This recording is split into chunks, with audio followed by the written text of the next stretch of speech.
जनवरी 2005 की ठंडी सुबह थी। जर्मनी का डेसाउ शहर बस जाग रहा था, लेकिन एक पुलिस स्टेशन के सेल में एक त्रासदी पहले ही घट चुकी थी। उरी जल्लोह, एक सिएरा लियोन का असाइलम सीकर, मृत पाया गया। उसे जिंदा जला दिया गया था। Official explanation, suicide. लेकिन कई लोगों के लिए circumstances simply didn't add up. Oury Jalloh की मौत जर्मनी का सबसे बैफलिंग अनसॉल्व्ड मिस्ट्री बन गया। एक ऐसा केस जो इनकंसिस्टेंसीज और पुलिस मिसकॉन्डक्ट के एलिगेशन से भरा था। लगभग 20 साल बाद सच्चाई और न्याय की लड़ाई जारी है। पुलिस रिपोर्ट ने एक सीधी सादी तस्वीर पेश की। उनका दावा था कि जल्लोह ड्रंक और डिसऑर्डरली था। उसे गिरफ्तार करके थाने ले जाया गया। अपने सेल में अकेला छोड़ दिए जाने पर उसने किसी तरह अपने फायर रिटार्डेंट मैट्रेस को आग लगा दी और आखिरकार आग की लपटों में दम तोड़ दिया। Open and shut, right? Not quite. जितने ज्यादा लोगों ने डिटेल्स को स्क्रूटिनाइज किया, उतना ही ऑफिशियल नैरेटिव क्रम्बल होने लगा। सवाल उठे, कंसर्न्स लिंगर्ड, और वॉइसेस का एक ग्रोइंग कोरस आंसर्स की मांग करने लगा। शुरुआत से ही यह केस कंट्रोवर्सी में घिरा रहा। जल्लोह के परिवार, दोस्तों और सपोर्टर्स की बढ़ती संख्या ने पुलिस के इवेंट्स के वर्जन को मानने से इनकार कर दिया।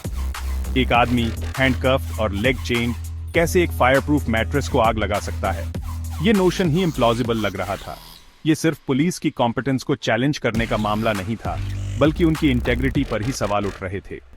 उरी जल्लोह की मौत सिर्फ एक पर्सनल ट्रेजेडी नहीं थी, यह एक बहुत बड़े इशू का सिंबल बन गई। इसने सिस्टेमिक रेसिज्म और पुलिस ब्रूटैलिटी पर एक कठोर स्पॉटलाइट डाली, जिसके बारे में कई लोगों का आरोप था कि यह जर्मन सोसाइटी में डीपली इंग्रेन्ड है। डेसाउ पुलिस के अनुसार घटना एक रूटीन डिस्टर्बेंस कॉल से शुरू हुई। सिटी वर्कर्स के एक ग्रुप ने एक फॉरेन लुकिंग आदमी द्वारा परेशान किए जाने की रिपोर्ट की। एक ऐसा डिस्क्रिप्शन जिसने रेशियल प्रोफाइलिंग पर शक करने वालों के लिए तुरंत रेड फ्लैग्स खड़े कर दिए।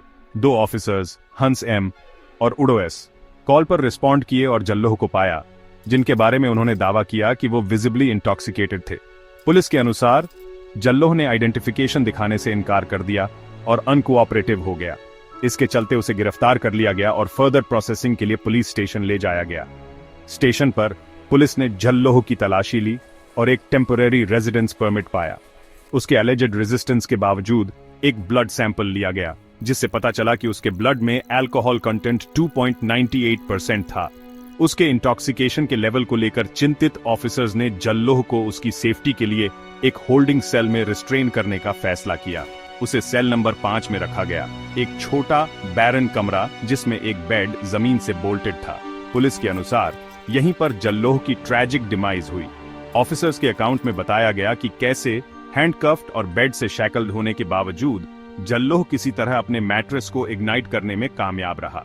उनका दावा था कि सेल जल्दी ही स्मोक और आग की लपटों से भर गया। हालांकि फायर अलार्म ट्रिगर हो गया था, लेकिन रिस्पॉन्स में काफी डिले हुई। जब तक ऑफिसर्स जल्लोह के सेल तक पहुंचे, तब तक बहुत देर हो चुकी थी। फायर डिपार्टमेंट को बुलाया गया, लेकिन जल्लोह को मौके पर ही मृत घोषित कर दिया गया। उसका शरीर पहचान से परे जल गया था। पुलिस ने कहा कि जल्लोह ने अपने इंटॉक्सिकेटेड स्टेट में अकेले ही काम किया और जानबूझकर आग लगाई, जिससे उसकी जान चली गई। उन्होंने एक ऐसे आदमी की तस्वीर पेश की जो डिस्पेयर से ड्रिवन था, एक ट्रबल्ड सोल जिसने पुलिस कस्टडी में रहते हुए अपनी जान ले ली। लेकिन ऑफिशियल नैरेटिव के सामने आने के बाद भी डाउट्स बने रहे। जल्लोह की मौत के सर्कमस्टेंसेस बहुत ही बिजार थे। ऑफिशियल एक्सप्लेनेशन को फैक्ट्स के साथ रेकंसाइल करना बहुत मुश्किल था। आग, रिस्ट्रेंट्स, डिलेड रिस्पॉन्स, कुछ तो ठीक नहीं लग रहा था। Official police report seemingly comprehensive होने के बावजूद कई सवालों का जवाब नहीं दे पाई।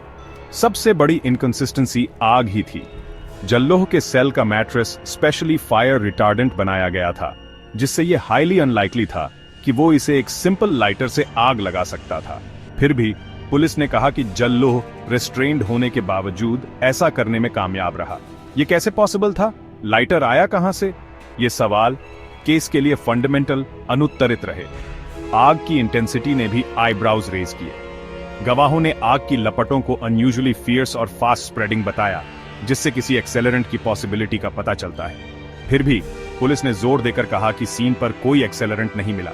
इस डिस्क्रिपेंसी ने इस सस्पिशन को बढ़ावा दिया कि पुलिस इंफॉर्मेशन को रोक रही है, जानबूझकर उस सेल में जो हुआ उसकी सच्चाई को कवर अप कर रही है।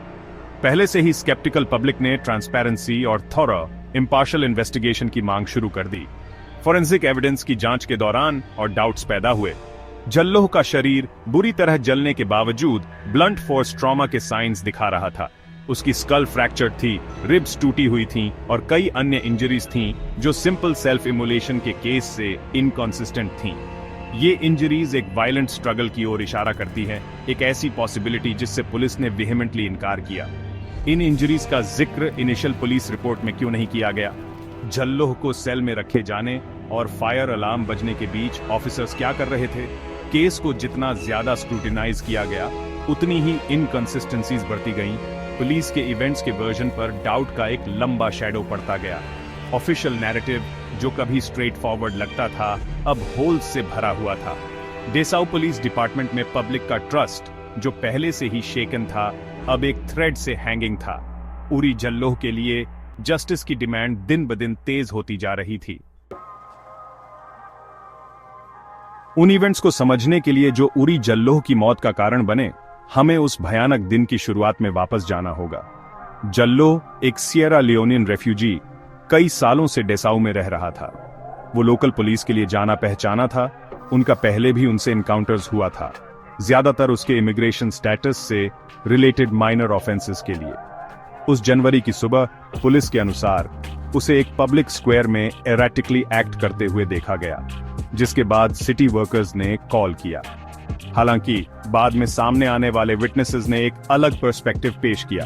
उन्होंने दावा किया कि जल्लोह शायद इंटॉक्सिकेटेड था, लेकिन किसी के लिए थ्रेट नहीं था। उन्होंने सुझाव दिया कि सिटी वर्कर्स ने अपने प्रिडोमिनेंटली व्हाइट नेबरहुड में एक ब्लैक आदमी को देखकर ओवर रिएक्ट किया और अननेसेसरीली पुलिस को बुलाया।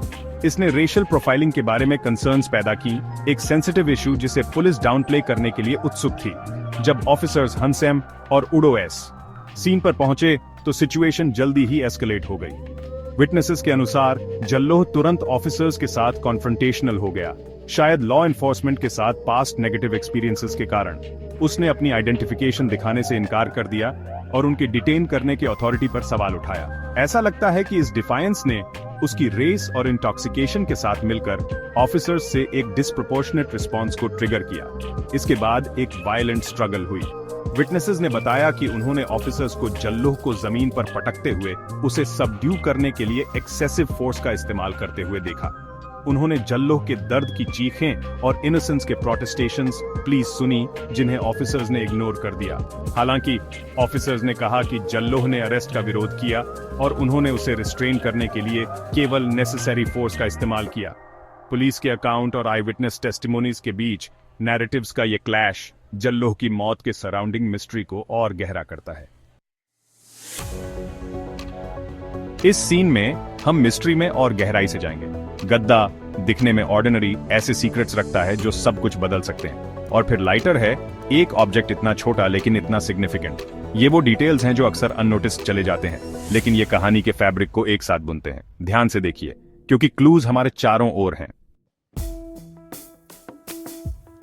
कोर्टरूम में हमारे जस्टिस सिस्टम की नींव ही स्क्रूटनी के अधीन रखी जाती है।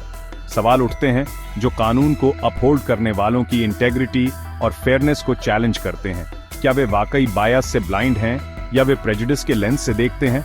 जवाब हमेशा क्लियर नहीं होते, लेकिन स्टेक्स अनडिनायबली हाई होते हैं।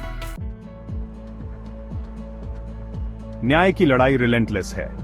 हर दिन इंडिविजुअल्स और कम्युनिटीज अपनी आवाज उठाते हैं, अकाउंटेबिलिटी और चेंज की मांग करते हैं।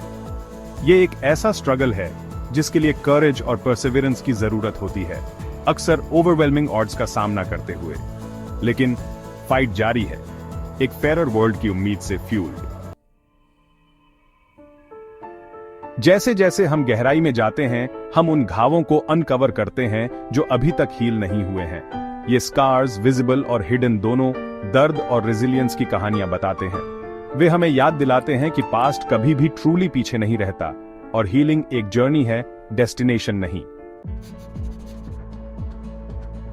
सच्चाई का पीछा ऑब्स्टिकल्स से भरा रास्ता है।